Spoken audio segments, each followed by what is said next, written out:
ದೊಡ್ಡವರ ಜೊತೆಗೆ ಪೊಲೀಸರು ನಿಲ್ಲೋದು ಹೊಸದೇನೂ ಅಲ್ಲ. ನಮ್ಮ ಜನ ಕೇಳಿದರೆ ಹೇಳುತ್ತಾರೆ ಅವ್ರು ಅದೇ ಇರೋದು ಮಾಡ್ತಾರೆ ಸರ್ ಅಂತ ಹೇಳಿ.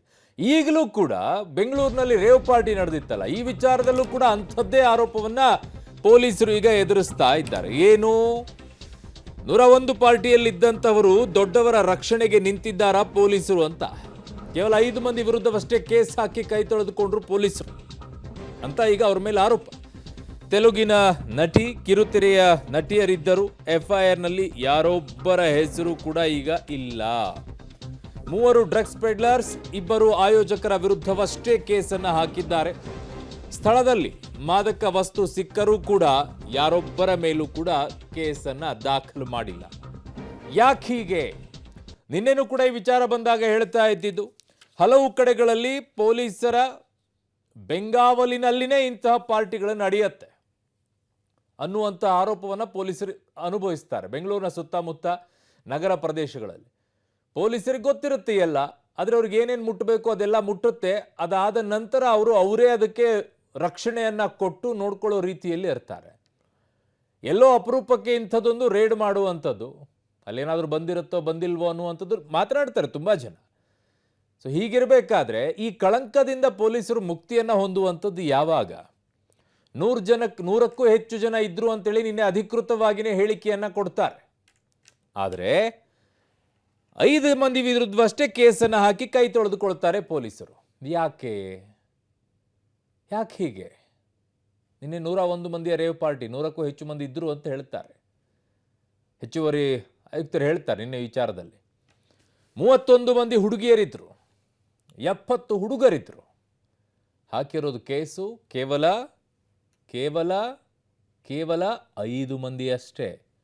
ಇನ್ನುಳಿದಂಥವ್ರು ಆರಾಮಾಗಿ ಪಾಪ ನೋಡಕ್ಕೆ ಬಂದಿದ್ರೇನೋ ಹೆಂಗೆ ನಡೀತಾ ಇದೆ ಪಾರ್ಟಿ ಅಂಥೇಳಿ ಅಲ್ವಾ? ಬಿಲ್ಡರ್ಗಳಿದ್ರು, ಮಾಡೆಲ್ಗಳಿದ್ರು, ನಟರಿದ್ರು, ನಟಿಯರಿದ್ರು. ಅವರೆಲ್ಲ ಎಲ್ಲೋದ್ರು? ಟೆಕ್ಕಿಗಳು ಕೂಡ ಭಾಗಿಯಾಗಿದ್ರು ಅಂತ ಹೇಳಿ. ಪಾಪ ಏನೇನು ಬೇಕೋ ಎಲ್ಲ ವ್ಯವಸ್ಥೆ ಆಯಿತು ಅಂತ ಕಾಣಿಸುತ್ತಾ? ಸಹಜವಾಗಿ ನಿಮ್ಮೇಲೆ ಬರುವಂಥ ಆರೋಪಗಳಿವು. ಬಿಲ್ಡರ್ಗಳ ಪಾರ್ಟಿ ಬರ್ತ್ಡೇಗಾಗಿ ಪಾರ್ಟಿಯನ್ನು ಆಯೋಜನೆ ಮಾಡಿದಂಥ ಸಂದರ್ಭದಲ್ಲಿ ಬಿಲ್ಡರ್ ಮೇಲೆ ಕೇಸ್ ಹಾಕಿದ್ರೆ ಹಾಕಲಿಲ್ವಾ? ನನ್ನ ಸಹೋದ್ಯೋಗಿ ಉಮೇಶ್ ನನ್ನ ಸಂಪರ್ಕಕ್ಕೆ ಸಿಗ್ತಾ ಇದ್ದಾರೆ ಕ್ರೈಮ್ ಬ್ಯೂರೋಯಿಂದ. ಉಮೇಶ್, ಬಹುದೊಡ್ಡ ಆರೋಪವನ್ನು ಪೊಲೀಸರು ಈ ವಿಚಾರದಲ್ಲಿ ಅನುಭವಿಸ್ತಾರೆ. ಅದು ಏನು ಅಂತಂದರೆ, ಇಂಥ ಪಾರ್ಟಿಗಳೆಲ್ಲವೂ ಕೂಡ ಪೊಲೀಸರ ಸುಪರ್ದಿಯಲ್ಲಿ ನಡೆಯುತ್ತೆ, ಅವರ ಬೆಂಗಾವಲಿನಲ್ಲಿ ನಡೆಯುತ್ತೆ. ಇನ್ಯಾರೋ ಅಧಿಕಾರಿಗಳು ಇಂಥ ಮಾಹಿತಿ ಸಿಕ್ಕಾಗ, ದಾಳಿ ಮಾಡಿದಾಗ ಸುಮ್ಮನೆ ಒಂಚೂರು ಏನೋ ಕೇಸ್ ದಾಖಲು ಮಾಡ್ಕೊಂಡಂಗೆ ಏನೋ ಮಾಡಿದ್ದೀವಿ ಅನ್ನೋ ರೀತಿಯಲ್ಲಿ ತೋರಿಸ್ಕೊಂಡು ಓಡಾಡ್ತಾರೆ ಅಂತ ಹೇಳಿ. ಈ ಕಳಂಕದಿಂದ ಮುಕ್ತಿ ಪೊಲೀಸರು ಹೊಂದೋದೇ ಇಲ್ಲ ಅನ್ಸುತ್ತೆ. ಪದೇ ಪದೇ ಇವತ್ತಿನ ನೋಡಿದ್ರೆ ನಿನ್ನೆ 101 ಜನ ಇದ್ರು ಅಂತ ಹೇಳ್ತಾರೆ, 100ಕ್ಕೂ ಅಧಿಕ ಮಂದಿ. ಇವತ್ತು 5 ಜನ, ಪಾಪ 5 ಜನ ಪಾರ್ಟಿಯಲ್ಲಿದ್ರ ಉಮೇಶ? ಖಂಡಿತವಾಗ್ಲೂ ಅರುಣ್, ಇಂಥದ್ದೊಂದು ಗಂಭೀರ ಆರೋಪ ಪೊಲೀಸ್ ಇಲಾಖೆ ಮೇಲೆ ಹಿಂದಿನಿಂದಲೂ ಕೂಡ ಇರುವಂಥದ್ದು. ನಿನ್ನೆ ಕೂಡ ರೇವ್ ಪಾರ್ಟಿಯನ್ನು ನಡೀತು. ರೇವ್ ಪಾರ್ಟಿಯಲ್ಲಿ 100ಕ್ಕೂ ಹೆಚ್ಚು ಜನ ಸೇರಿದ್ರು ಅಂತ ಪೊಲೀಸರೇ ಅಧಿಕೃತವಾಗಿ ಒಪ್ಕೊಂಡಿರುವಂಥದ್ದು. ಇಲ್ಲಿ ಕೇವಲ 5 ಜನರ ಮೇಲೆ FIR ಮಾಡಿರುವಂಥದ್ದು. ಆ FIR ಅಲ್ಲಿ ಆಯೋಜಕ ಮತ್ತು ಡ್ರಗ್ಸ್ ಪೆಡ್ಲರ್ ಯಾರಿರ್ತಾನೆ ಅವರೂ ಸೇರಿದಂತೆ 5 ಜನರ ಮೇಲೆ FIR ಮಾಡಿರುವಂಥದ್ದು. ಉಳಿದಂತೆ ಆ ಗೋಪಾಲ್ ರೆಡ್ಡಿ ಫಾರ್ಮ್ ಹೌಸ್ ಮಾಲೀಕ ಏನಿದ್ರು, ಆ ಮಾಲೀಕನ ಮೇಲೆ ಕೂಡ ಆತನಿಗೂ ಕೂಡ ನೋಟಿಸ್ ಇಶ್ಯೂ ಮಾಡಿದ್ದು, ಆತ ಕೂಡ ವಿಚಾರಣೆಗೆ ಹಾಜರಾಗಬೇಕಾಗಿರುವಂಥದ್ದು.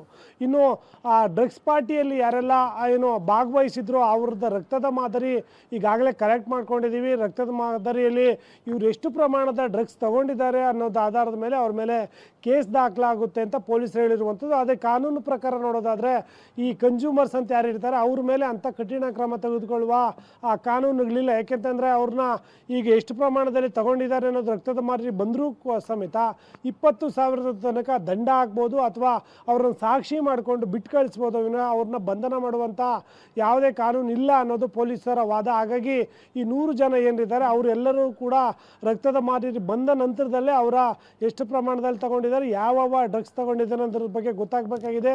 ಇದು ಒಂದು ಕಡೆ ಎಲ್ಲೋ ಒಂದು ಕಡೆ ಡ್ರಗ್ಸು ಪಾರ್ಟಿಗಳು ಹೆಚ್ಚಾಗೋದಕ್ಕೆ ಒಂದು ಕಾರಣ ಅಂತ ಹೇಳ್ಬೋದು. ಯಾಕೆಂತಂದರೆ ಎಲ್ಲೇ ಡ್ರಗ್ಸ್ ಪಾರ್ಟಿಗಳಾದಂಥ ವೇಳೆಯಲ್ಲೂ ಕೂಡ ಆಯೋಜಕ ಬಂಧನ ಆಗ್ತಾನೆ, ಅಥವಾ ಪೆಡ್ಲರ್ಗಳು ಬಂಧನ ಆಗ್ತಾರೆ, ಅದರ ಮಾಲೀಕರು ಬಂಧನ ಆಗ್ತಾರೆ. ಆದರೆ ಅಲ್ಲಿ ಪಾರ್ಟಿಗೆ ಹೋದಂಥವ್ರನ್ನ ಈ ರೀತಿಯಾಗಿ ರಕ್ತ ಪರೀಕ್ಷೆ ಮಾಡುವಂಥದ್ದು ಅಥವಾ ಒಂದು ವೇಳೆಯಲ್ಲಿ ಪತ್ತೆ ಆದರೂ ಕೂಡ ದಂಡ ಹಾಕಿ ಬಿಟ್ಟು ಕಳಿಸ್ತಾರೆ. ಇದು ಒಂದು ಜನ ಹೆಚ್ಚಾಗಿ ರೇವ್ ಪಾರ್ಟಿ ಮಾಡೋದಕ್ಕೂ ಒಂದು ಕಾರಣ ಆಗಿರುತ್ತೆ. ಹಾಗಾಗಿ ಪೊಲೀಸ್ ಇಲಾಖೆ ಪ್ರಕಾರ ಈ ರೀತಿಯಾಗಿ ಅಂದರೆ ಇವತ್ತು ರಕ್ತದ ಮಾದರಿ ಬಂದ ನಂತರದಲ್ಲಿ ಅವ್ರನ್ನ ಸಾಕ್ಷಿ ಏನು ಮಾಡ್ಕೊಳ್ಳುವಂಥದ್ದು ಅಥವಾ ಪ್ರಕರಣ ದಾಖಲು ಮಾಡ್ಕೊಂಡು ದಂಡ ಕಟ್ಟಿ ಬಿಡ್ಬೋದು ವಿನಃ ಅವ್ರನ್ನ ಬಂಧನ ಮಾಡುವಂಥ ಕೆಲಸ ಇಲ್ಲ ಅಂತೇಳಿ ಪೊಲೀಸರು ಹೇಳುವಂಥದ್ದು. ಹಾಗಾಗಿ ಇವತ್ತು ರಕ್ತದ ಮಾದರಿ ಬಂದ ನಂತರದಲ್ಲಿ ಯಾರೆಲ್ಲ ಎಷ್ಟೆಷ್ಟು ಪ್ರಮಾಣದಲ್ಲಿ ತಗೊಂಡಿದ್ದಾರೆ ಡ್ರಗ್ಸ್ ಅನ್ನೋದು ಒಂದು ಗೊತ್ತಾಗಬೇಕಾಗಿರುವಂಥದ್ದು, ಮತ್ತು ಆ ಮಾಲೀಕ ಏನಿದ್ದಾರೆ ಅವ್ರು ನೋಟಿಸ್ ಕೊಟ್ಟಿರುವಂಥದ್ದು, ಅವರ ಹೇಳಿಕೆ ಆಧಾರದ ಮೇಲೆ ಅವ್ರನ್ನೂ ಕೂಡ 6ನೇ ಆರೋಪಿಯಾಗಿ ಬಂಧನ ಮಾಡ್ತಾರೆ ಅನ್ನೋದು ಸದ್ಯಕ್ಕಿರುವಂಥ ಪ್ರಶ್ನೆ. ಅರುಣ್.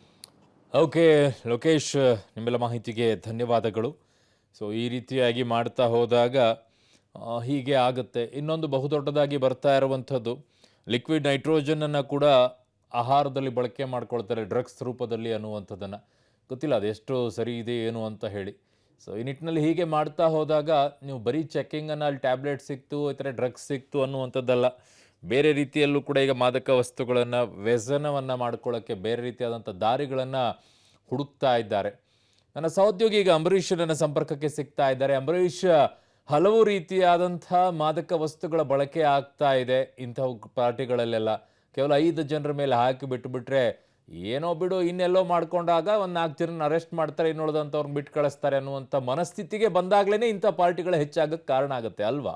ಖಂಡಿತ ಅರುಣ್, ನಿನ್ನೆ ಏನು ಫಾರ್ಮ್ ಹೌಸ್ ಮೇಲೆ ರೇವ್ ಪಾರ್ಟಿ ಮೇಲೆ ಸಿಸಿಬಿ ಅಧಿಕಾರಿಗಳು ದಾಳಿ ಮಾಡಿದ್ರು. ಆ ಸಂದರ್ಭದಲ್ಲಿ ಸುಮಾರು 100ಕ್ಕೂ ಹೆಚ್ಚು ಜನ ಅಲ್ಲಿ ಏನು ಗಾಂಜಾ ಸೇವನೆ ಮಾಡಿ ಪಾರ್ಟಿ ಮಾಡ್ತಾ ಇದ್ರು. ಆ ಸಂದರ್ಭದಲ್ಲಿ ದಾಳಿ ಮಾಡಿದ ಸಂದರ್ಭದಲ್ಲಿ ಸುಮಾರು 5 ಜನನ ಪೆಡ್ಲರ್ಗಳಾಗಿ ಮತ್ತು ಪೆಡ್ಲರ್ ಇರ್ಬೋದು ಅಥವಾ ಅಲ್ಲಿ ಏನು ಡ್ರಗ್ಸ್ ಸಪ್ಲೈ ಮಾಡಿದಂತಹ ಸೇರಿಸಿ 5 ಜನರ ಮೇಲೆ ಮಾತ್ರ ಪ್ರಕರಣ ದಾಖಲಾಗಿದೆ. ಆದ್ರೆ FIR ನಲ್ಲಿ ನೋಡೋಕಾದ್ರೆ FIR ನಲ್ಲಿ ಈಗ 100ರಿಂದ 150 ಜನ ಅನ್ನೊನ್ ಪರ್ಸನ್ ಇಲ್ಲಿ ಪಾರ್ಟಿ ಮಾಡ್ತಿದ್ರು ಅಂತಾನೆ ಮೆನ್ಷನ್ ಮಾಡಿ ಈಗ ತನಿಖೆಯನ್ನ ಮಾಡೋ ರೀತಿಯಲ್ಲಿ ತೋರಿಸಿರುವಂತದ್ದು. ಅಂದ್ರೆ ಈಗ ರಾತ್ರಿ 12ರಿಂದ 2 ಗಂಟೆ ಸಮಯದಲ್ಲಿ ಏನು ಈಗ 5 ಜನ ಇದ್ರು, 5 ಜನನ ಈಗ ಜೈಲಿಗೆ ಬಿಟ್ಟಿರುವಂತದ್ದು. ಜೈಲಿಗೆ ಬಿಟ್ಟ ನಂತರ ಈಗ ಸಂಪೂರ್ಣವಾಗಿ ಇವತ್ತು ಎಲ್ಲರದ್ದು ಸಹ ಮೆಡಿಕಲ್ ನ ವರದಿ ಬರ್ತದೆ, ವೈದ್ಯಕೀಯ ವರದಿ, ರಕ್ತದ ಪರೀಕ್ಷೆಯ ವರದಿ ಬಂದ ನಂತರ ಸಂಪೂರ್ಣ ಎಲ್ಲರಿಗೂ ಸಹ ನೋಟಿಸ್ ಕೊಡ್ತಾರೆ. ಅಥವಾ ಯಾರ್ಯಾರು ಡ್ರಗ್ಸ್ ಸೇವನೆ ಮಾಡಿದ್ದಾರೆ ಮತ್ತೆ ಯಾರು ಮದ್ಯಪಾನ ಮಾಡಿದ್ದಾರೆ ಅನ್ನೋದ್ರ ಬಗ್ಗೆ ಸಂಪೂರ್ಣ ವರದಿ ಬಂದ ನಂತರ ಅವರನ್ನು ಸಹ ವಿಚಾರಣೆಗೆ ಅಂದ್ರೆ ನೋಟಿಸ್ ಕೊಟ್ಟು ಅವರನ್ನು ಸಹ ಸ್ಟೇಷನ್ಗೆ ಕರೆಸಿ ಸಂಪೂರ್ಣ ಯಾವ ರೀತಿ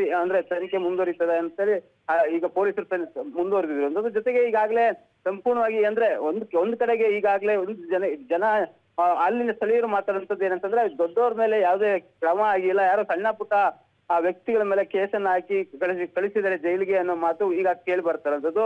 ಇನ್ನು ಈಗಾಗಲೇ ಎಲೆಕ್ಟ್ರಾನಿಕ್ ಸಿಟಿ ಪೊಲೀಸರು ಮತ್ತೆ ಇವತ್ತು ಕೆಲವರನ್ನ ಕರೆಸಿ ವಿಚಾರಣೆ ಮಾಡೋದಕ್ಕೆ ಮುಂದಾಗಿದ್ದಾರೆ ಅಂತೇಳಿ ಪೊಲೀಸ್ ಮೂಲಗಳ ಮಾಹಿತಿ ಆಗಿರುವಂತದ್ದು. ಅರವಿಂದ್. ಓಕೆ, ನಿಮ್ಮೆಲ್ಲ ಮಾಹಿತಿಗೆ ಧನ್ಯವಾದಗಳು.